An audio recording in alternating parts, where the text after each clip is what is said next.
قسم اٹھا کے کہتا ہوں مجھے 30,000 پاکستانی دے دے جگرے والے، خدا کی قسم کہ آپ کا مینڈیٹ بھی آپ کے قدموں میں پڑا ہوگا اور خان کی آزادی بھی ہوگی۔ 30,000 پاکستانی چاہیے۔ اور نوجوانوں، کیا تم 30,000 26 کروڑ یا 25 کروڑ میں نہیں اٹھ سکتے ہو؟ نہیں اٹھ سکتے ہو؟ کیا ہے ان کے پاس؟ گنے ہیں، ڈنڈے ہیں، شیل ہے۔ تو کیا ہم اس ملک کی آئندہ نسلوں کے لیے نہیں کہہ سکتے ہیں؟ اور کیا رہ گیا اس ملک میں؟ نہ انسانی آزادی ہے، نہ بنیادی حقوق ہے، نہ عورت کا احترام ہے، نہ بچوں پہ شفقت ہے، ظلم ہے، جبر ہے، تاریکی ہے، ڈکوسلا ہے، بدماشی ہے، غنڈہ گردی ہے۔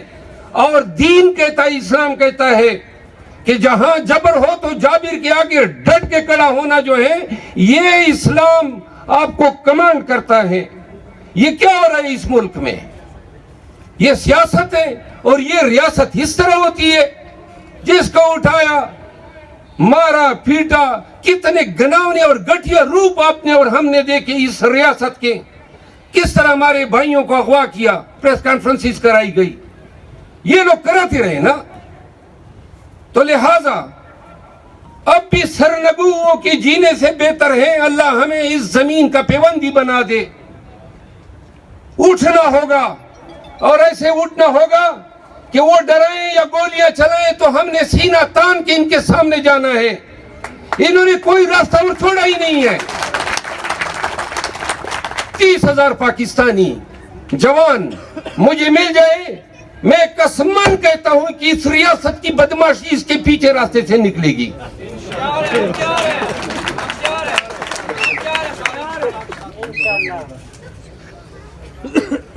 یہ بدماشوں کے ساتھ انہی کی زبان میں بات کرنا ہے، اور جب آپ کی ریاست بدماش ہو جائے تو یہ آپ پہ فرض ہے کہ آپ اس کو لگام ڈالیں۔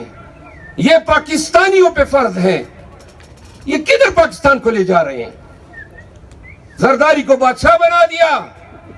اس کی چھوٹی سی قیمت ہے، چھوٹی سی قیمت ہے، اور وہ آپ کے 5-6 گھنٹے ہیں۔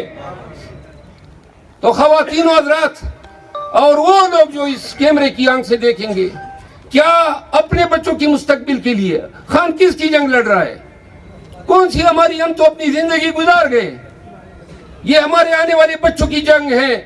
یہ بدامنی آپ دیکھ رہے ہیں، روزانہ 23 سال سے ہم دہشت گردی کی جنگ لڑ رہے ہیں۔ روزانہ خبر آتی ہے دہشت گردی میں ہم نے سنگ میل عبور کر دیا۔ نہیں چھٹ رہی ہے جان ہماری دہشت گردی سے۔ یہ بھی تمہاری ناکامی ہے۔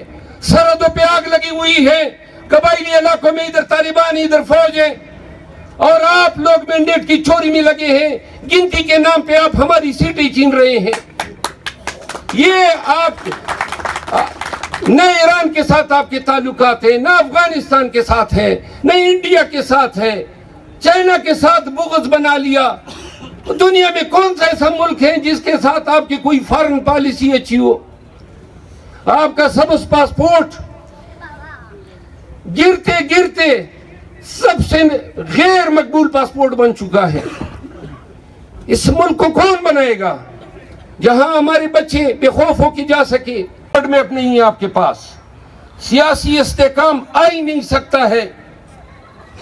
ساری دنیا پہ ہنس رہی ہے کہ یہ اپنے قانون اور آئین کے ساتھ کیا کر رہے ہیں، اور ہماری عدلیہ کے جج صاحبان لحاف میں بیٹھ کے کبھی آنکھ نکال لیتے ہیں، کبھی چھپا لیتے ہیں، تماشا کر رہے ہیں۔ ایسی حالت میں پاکستانیوں سنو، 30 مارچ کا جلسہ یہ ٹریننگ ہے۔ 30 مارچ کا جلسہ ہم منتیں کرتے ہیں آپ کی پاکستانیوں، آپ کو کہتے ہیں یہ جنگ کہاں ہماری جنگ ہے، یہ پورے ملک کی جنگ ہے، پوری قوم کی جنگ ہے۔ ہم چاہتے ہیں آپ آئے اور اس ریاست کو بھی بتائیں اور اس دنیا کو بھی بتائیں کہ پاکستان میں جو ڈاکہ ہوا ہے، پاکستان میں جو مقبول لیڈر بے گناہ پابند سلاسل ہے، قوم اس کو نہیں مانتی ہے۔ اس کو ڈرائیں، دروازہ بند کر دیں، اور بلی کبھی ایک کونے میں بھاگی کبھی دوسرے کونے میں۔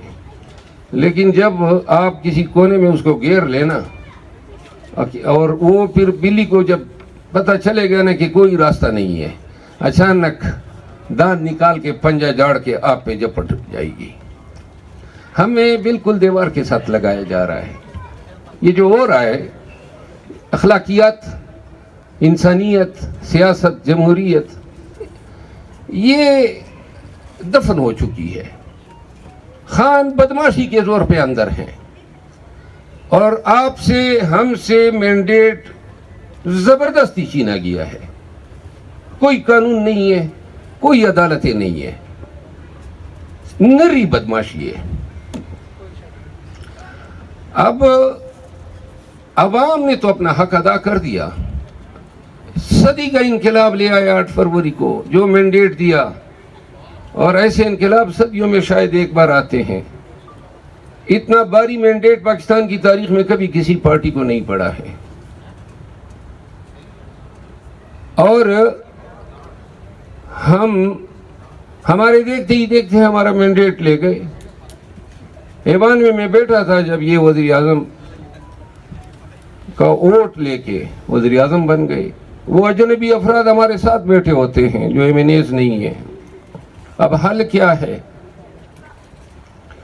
یہ دل کے شکوے، یہ گلے، یہ تو ہم اللہ کو کر سکتے ہیں، لیکن آپ سمجھتے نہیں ہیں کہ ہم اپنے تئیں کیا کر سکتے ہیں.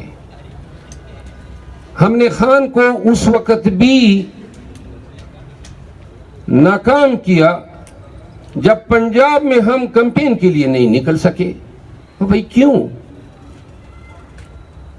یعنی کہ سندھ میں نکلے، بلوچستان میں نکلے، کے پی میں نکلے، اور یہ وہ وقت تھا جب ورکر موبیلائز تھے، گاڑیاں تھی، الیکشن کا شور شرابہ تھا، تو ہم نکل سکتے تھے.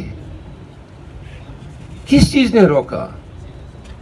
وہ چیز جس نے پنجاب میں پی ٹی آئی کو روکا اس کو ڈر کہتے ہیں، اور وہ چیز جس نے آج بھی پاکستانیوں کو اس استقامت کے ساتھ روڈوں پہ نکلنے سے روکا ہوا ہے، وہ چیز آج بھی ڈر ہے. اور نواز شریف کو وزیر اعظم کہتے ہیں نا، نوشیروان جب بادشاہ ہوگا تو بختک تو وزیر ہی ہوگا. پاکستان کو کن کے حوالے کر دیا ہے؟ ان چوروں کے حوالے کیا ہے. قرض لے کے آپ قوم کو امیدیں دلا رہے ہیں. ہاں جی 1.1 بلین ڈالر ہو گیا. 132 بلین ڈالر کی مقروض ہو چکی ہے یہ قوم.